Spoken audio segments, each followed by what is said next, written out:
Dear students, last term पे हम particular integral निकालने की थर्ड विधि के बजाय थर्ड स्थिति पर बातचीत कर रहे थे। आज हम फोर्थ और फिफ्थ स्थितियों पर बातचीत करेंगे। उसमें दो सूत्र हैं जो हमें याद रखने हैं और उनके अनुसार हम आगे विशिष्ट समाकलन ज्ञात करेंगे। क्या है वो? चेक। केस फॉर जब qx is equal to e to the power ax into v, जहाँ v x का फलन,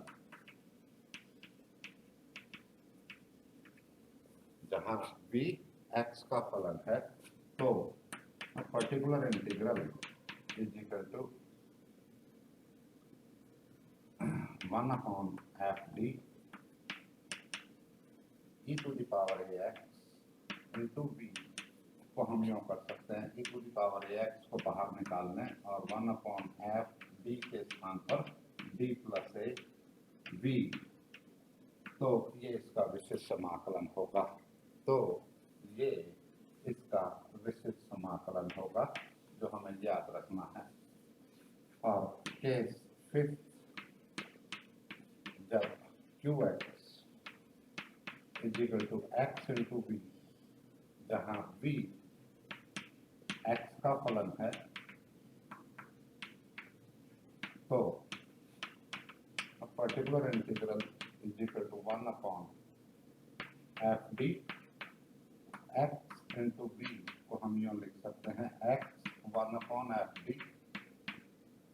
v minus f'(d) upon f(d) का होल स्क्वायर ऑफ v।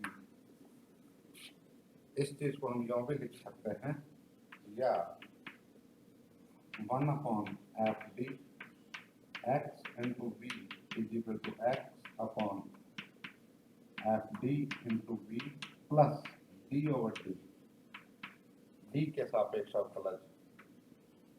यहाँ d, कैपिटल D जो है वो क्या है? डिफरेंशियल ऑपरेटर है, लेकिन हम इसको एल्जेब्रिक क्वांटिटी मानते हुए, वेरिएबल मानते हुए क्या करूं? इसका अवकलज कर दूं 1/f(d) v, तो 1/f(d) का अवकलज माइनस 1/f(d) का होल स्क्वायर f'(d) यूँ भी लिख सकते हैं हम। तो इसको भी याद रखा जा सकता है, या इस फॉर्मेट को भी याद रखा जा सकता है। और इसी में ही एक और स्थिति बनती है, pi कब? जब 1/f(d) of x square v है, तो क्या होगा? x स्क्वायर बाहर, 1/f(d) v plus d over dd, sorry 2x x square का अवकलन, और 1/d ओवर dd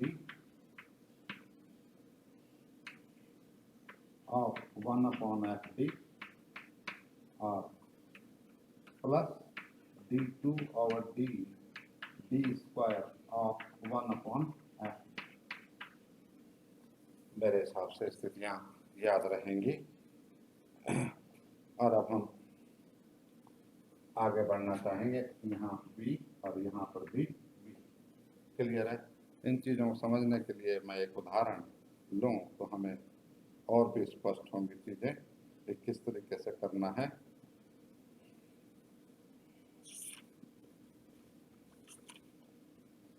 एक महत्वपूर्ण question, for example d square minus 2d plus 1 y is equal to x e की power x sine x। Clear है ये line है? How we can find the solution of this type of the differential equation. क्या करें? सबसे पहले तो ये देखें कि ये डिफरेंशियल इक्वेशन रेखिक है या नहीं है। तो हम देख रहे हैं कि ये किस तरह की इक्वेशन है। रेखिक अवकल समीकरण है, वो भी अचर गुणांकों वाली है, यानी कि which is the linear differential equation with constant coefficient. और फिर पर्टिकुलर इंटीग्रल निकालने के लिए x e की पावर x और साइन x, यानी कि फर्स्ट जो मैंने स्थितियां बताई थी फर्स्ट सेकंड थर्ड, वो तीनों एक साथ गुणनफल के रूप में। तो ऐसी स्थिति आती है तो हम इनका उपयोग करते हैं।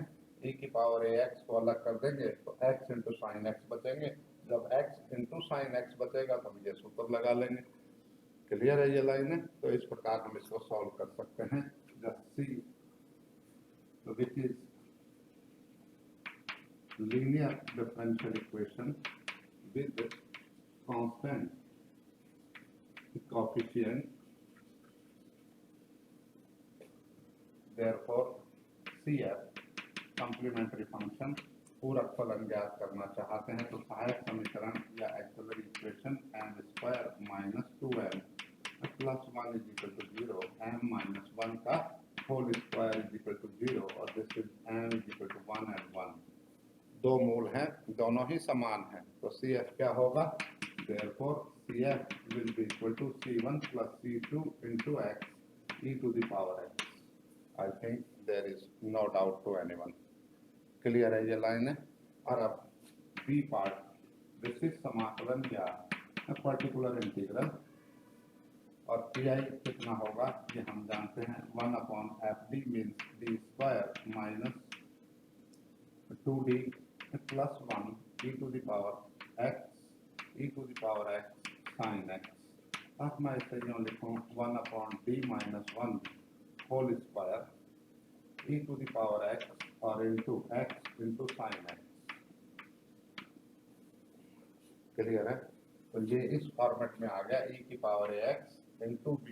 तो ये e की power x into a function in x।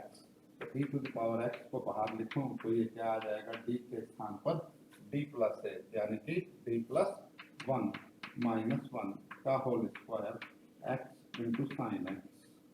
Clear है ये लाइन है? Since we know this formula, इस सूत्र को आप यहाँ कॉपी कट एंड पेस्ट करेंगे तो ये क्लियर हो जाएगा।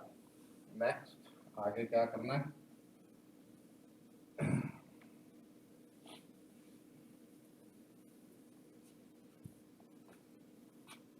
1 से 1 खत्म और ये e की power x 1/d square x into sine x। और अब क्या करें? e की पावर x और अब ये x into a function in x यानी कि x इंटू b की फॉर्मेट में है तो क्या आ जाएगा? x 1/d square sine x और माइनस इसका अवकलज 1/d स्क्वायर का कितना आएगा? माइनस 2/d क्यूब और इंटू 2d। क्लियर है ये लाइन है?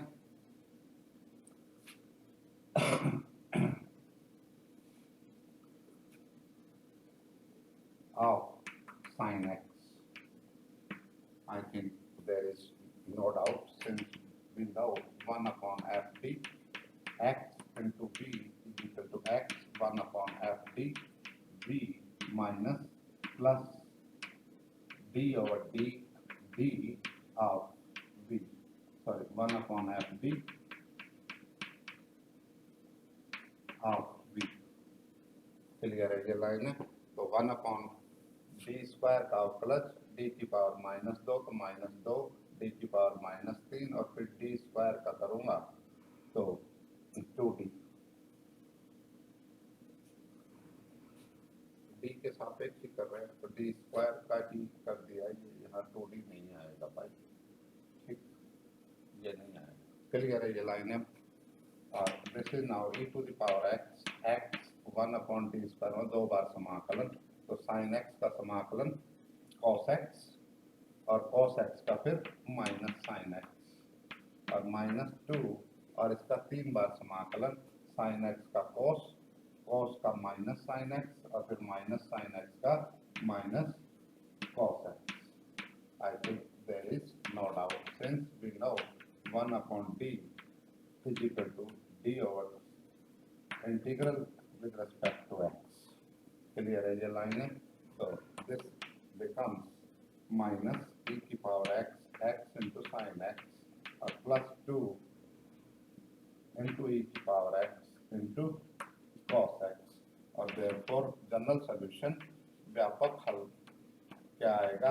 y equal to CF plus particular integral, और ये कितना आ गया y equal to C1 plus C2x e to the power x और minus e to the power x into sine x plus 2 e to the power x into cos x is your answer. I think there is no doubt to anyone. Clear है ये लाइनें? हम एक और उदाहरण करें, हमें कुछ और भी चीज़ें समझ में आएंगी कि किस तरीके से करना है।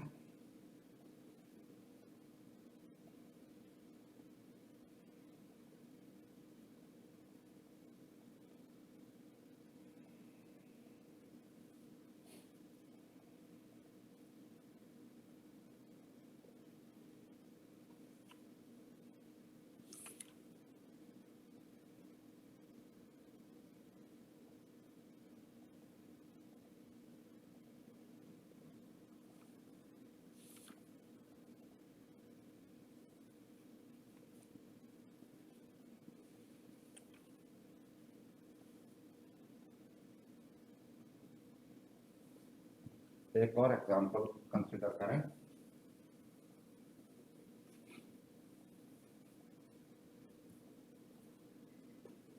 For example b square plus 1 y is equal to x square sine x। Clear है ये लाइन है? तो यही देख रहे हैं हम कि ये क्या है, अचर गुणांकों वाला रेखिक अवकल समीकरण है, which is the linear differential equation of constant coefficient, therefore a CF निकालना चाहते हैं तो सहायक समीकरण क्या होगा, m square plus 1 is equal to 0 और m is equal to plus minus iota, और therefore what is CF is equal to C1 cos x plus C2 sin x।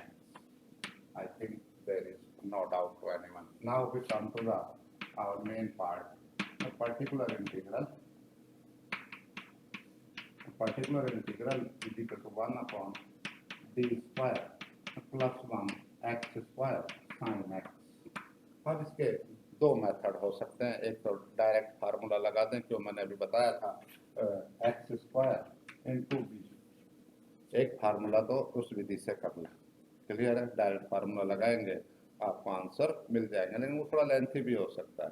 एक और विधि भी आती है इसकी, वो क्या है कि हम जानते हैं e की power iota x means cos x plus iota sine x।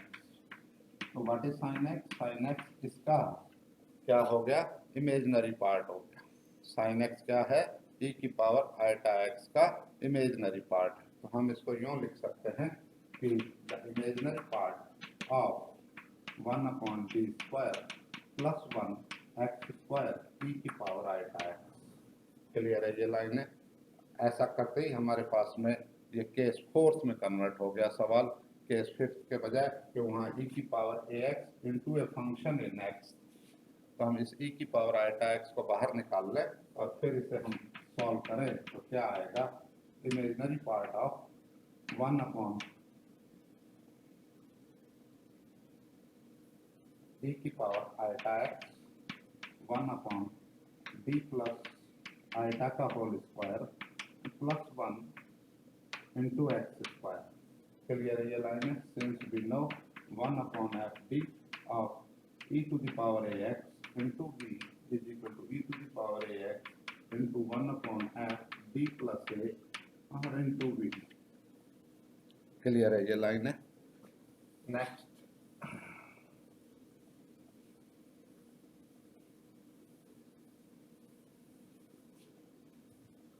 imaginary part of e to the power iota x, और ये 1 upon d square plus 2 iota into d और प्लस आइटा स्क्वायर का मतलब -1 होगा। एनीवे साइन x स्क्वायर और imaginary part of e to the power iota x 1 upon d square plus 2 iota d minus 1 plus 1 और it will cancel और x square और part of e to the power iota x 1 upon 2 iota d is common 1 plus d upon 2 iota x square. मुझे D की घातों में विस्तार करना है जैसा कि हमने केस थर्ड में किया था।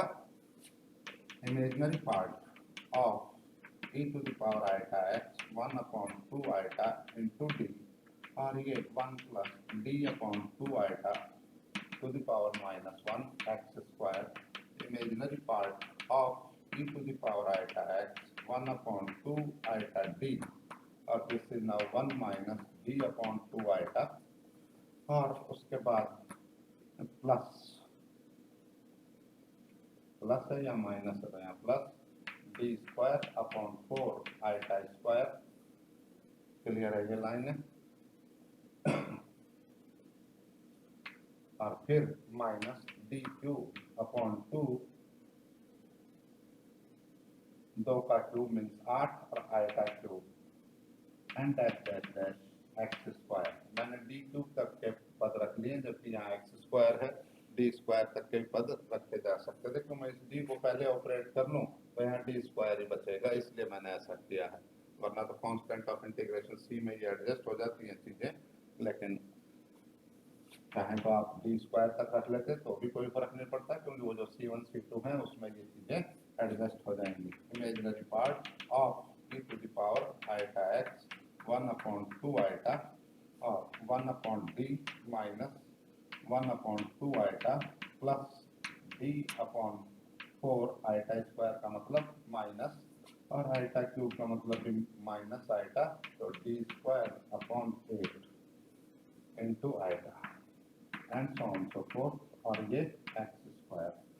Imaginary part of e to the power iota x 1 upon 2 iota और 1 बाई डी का मतलब समाकलन एक्स स्क्वायर का समाकलन x cube upon 3 minus 1 upon 2 iota into x square और डिफरेंशिएशन का मतलब डी का मतलब डिफरेंशिएशन मीन्स 2x अपॉन 4 और प्लस डी स्क्वायर में 2 बार अवकलज और ये 8 आएगा।